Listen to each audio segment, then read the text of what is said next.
कर्मचारी एक साथ आवाज दो, हर जोर जुल्म के टक्कर में दुनिया भर की टेंशन है। धमतरी जिले में सहकारी समिति कर्मचारी संघ का 3 सूत्री मांगों को लेकर प्रदेश स्तरीय धरना प्रदर्शन शनिवार को लगातार छठे दिन भी जारी रहा। प्रदर्शनकारी कर्मचारियों ने सरकार को चेतावनी दी है कि यदि उनकी मांगे जल्द पूरी नहीं की गई तो यह संघर्ष आर पार की लड़ाई में बदल जाएगी। प्रदर्शनकारियों ने यह भी स्पष्ट किया कि यदि उनकी मांगों को अनदेखा किया गया तो वे सामूहिक इस्तीफा देने और जेल जाने के लिए भी तैयार हैं। उन्होंने कहा कि सरकार के सामने उनकी समस्याओं और मांगों का समाधान करना आवश्यक है। उधर सरकार ने 14 नवंबर से धान खरीदी शुरू करने की घोषणा की है, लेकिन इस आंदोलन के कारण धान खरीदी प्रक्रिया पर भी गंभीर असर पड़ सकता है। सहकारी समितियों के कर्मचारी धान खरीदी में महत्वपूर्ण भूमिका निभाते हैं और उनके विरोध में होने से किसानों को भी कठिनाइयों का सामना करना पड़ सकता है। प्रदर्शनकारी कर्मचारियों का कहना है कि वे तब तक पीछे नहीं हटेंगे जब तक सरकार उनकी मांगों को पूरा नहीं करती। आइए देखते हैं कि इस पूरे प्रदर्शन को लेकर प्रदर्शनकारियों ने क्या कहा। कर्मचारी एक साथ आवाज दो, आवाज दो, आवाज। माननीय महोदय जी, मैं नरेंद्र कुमार साहू, प्रांतीय अध्यक्ष एवं जिला कार्यवाहक अध्यक्ष धमतरी। हमारी कोई मंशा नहीं है, ये मजबूरी है आंदोलन करना और 2008 से निरंतर लंबित जायज मांगों के लिए हम लड़ाई लड़ रहे हैं और हमें पूरा विश्वास है हमारे माननीय यशस्वी किसान के हितैषी माननीय हमारे मुख्यमंत्री विष्णुदेव साय जी से, क्योंकि वो पूरे पालनहार हैं और हमारी भी पालनहार हैं, तो 14 के पूर्व हमारी मांग पूरा होगी ऐसे हम आश्वसित हैं।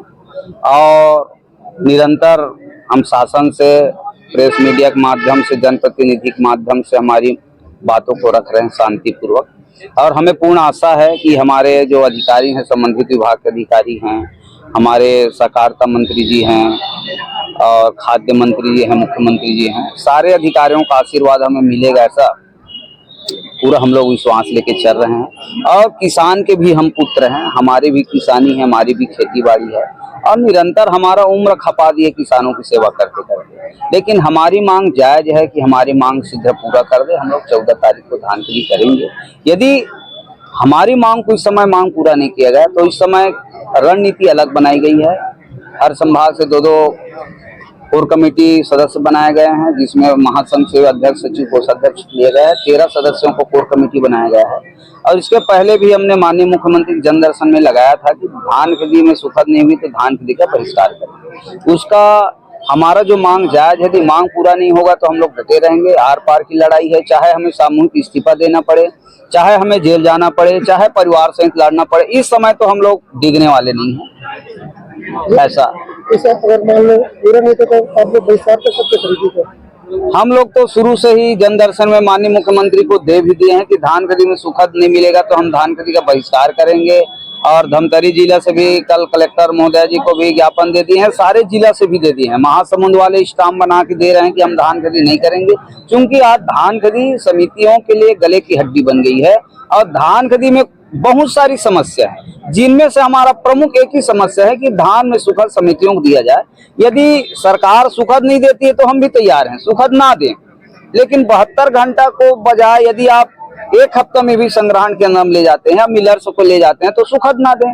हमारा ये कहना है कि समिति को बचा के हमें चलना है, क्योंकि समिति के लाभ हानि से हमें तनख्वाह मिलती है। या तो सरकार सुखद मत दे, कुछ भी ना करे, हमें 7वें वेतनमान दे दे, कोई दिक्कत नहीं है। समिति कैसे चलेगी, क्या चलेगी, उसको शासन प्रशासन चले।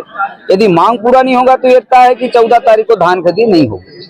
मैं प्रकाश कुमार पाल, बलौदाबाजार जिला प्रचार प्रसार मंत्री, और संभाग स्तरीय हड़ताल है, उसमें हमारे कर्मचारी साथी सभी एकजुट हैं। शासन के जो गलत नीति है, धान खरीदी में सुखद नहीं दे रहे हैं, धान लेट से उठा होते हैं जिससे समिति को हानि होती है, और उसी कमीशन से, जो धान के कमीशन से समिति द्वारा जो भी है सब संचालित होती है, कर्मचारी को वेतन भत्ते, अपने परिवार के पालन पोषण करते हैं। अगर शासन प्रशासन इस पर ध्यान दिया जाएगा तो आगे हम लोग धान खरीदी बहिष्कार के लिए पहले से तो हमारे प्रदेश अध्यक्ष महोदय जी द्वारा कह दिया गया है कि सभी जगह होगा, ऐसा करके सभी समस्त कर्मचारी धान खरीदी का बहिष्कार करेंगे। अगर हाँ, इस बार आर पार की लड़ाई है, सभी कर्मचारी तन मन धन के साथ सहयोग कर रहे हैं और यही मांग है हम लोगों की। और बस यही है, शासन से भी हम लोग निवेदन चाहते हैं, हम लोग किसान पुत्र हैं, हम लोगों को भी धान बेचना है ना। तो शासन प्रशासन से निवेदन है कि हम लोगों की मांग कर कुछ सकारात्मक पहल करने की कृपा करेंगे।